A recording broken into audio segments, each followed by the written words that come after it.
Halo teman-teman semuanya, salam kenal. Saya dengan Sadono. Saya seorang agent properti. Saat ini saya sudah 6 tahun terjun di dunia properti. Alhamdulillah, atas izin Allah melalui wasilah jualan properti, akhirnya saya bisa bebas dari utang, saya bisa mau rumah baru dan beli mobil secara cash. Dan tentunya itu semua tidak lepas dari doa kedua orang tua dan support dari istri dan anak.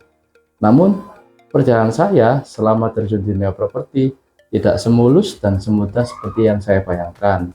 Selalu ada saja dinamika dan persoalan yang saya hadapi. Persoalan saat mencari listing, saat promosi, saat mencari klien. Bahkan saya pernah gagal transaksi puluhan miliar, padahal itu pembeli sudah cocok sama propertinya dan harga sudah ketemu ya, atau sudah deal. Setelah saya coba cari penyebabnya, ternyata banyak hal yang tidak saya ketahui saat saya awal terjun di dunia properti.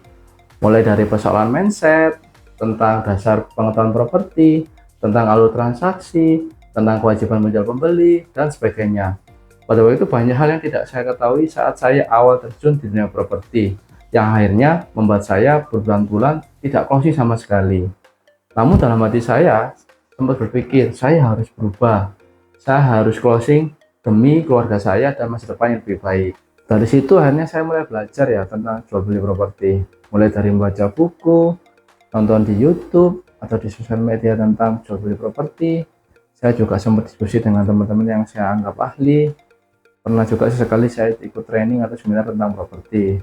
Akhirnya saya belajar terus, saya evaluasi terus.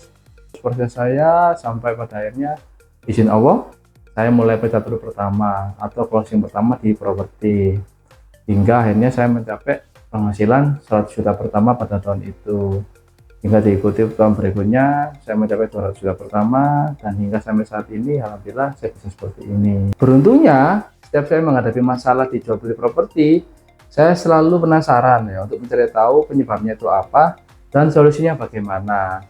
Dan akhirnya dari situ kan menjadi petunjuk buat saya untuk menjalani tahapan-tahapan berikutnya. Sebenarnya menjadi sebuah framework tentang sistem kerja, bagaimana cara menjadi agent properti yang baik dari A sampai Z. Dari persoalan mindset sampai masalah teknis di lapangan. Sebagai bentuk rasa syukur saya kepada Allah atas pencapaian selama ini dan masukan dari teman-teman saya, ayo mas bikin konten tentang jual beli properti.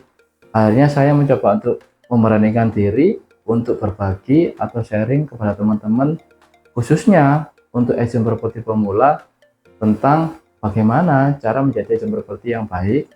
Semoga dari sharing atau berbagi pengalaman saya selama ini tentang jual beli properti bermanfaat untuk teman-teman semua, khususnya agent properti pemula. Saya doakan mudah-mudahan segera pecah telur atau closing pertama hingga mencapai penghasilan 100 juta pertama. Bahkan saya doakan juga bisa punya rumah dan mobil secara cash, agar teman-teman bisa lebih maksimal dalam menjalani proses sebagai seorang agent properti.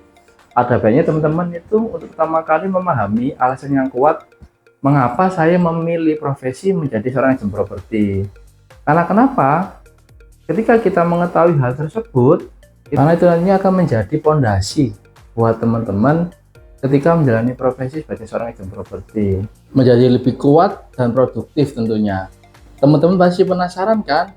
Alasan-alasan apa saja yang harus kita miliki atau kita ketahui saat pertama kali kita menjadi agent properti pemula. Nanti akan kita bahas pada video berikutnya. Tolong bantu like, subscribe video saya agar saya lebih semangat konten. Dan apabila ada pertanyaan, monggo silahkan komen di kolom komentar. Dan tolong bantu share ya, siapa tahu di luar sana ada teman kita yang membutuhkan informasi ini.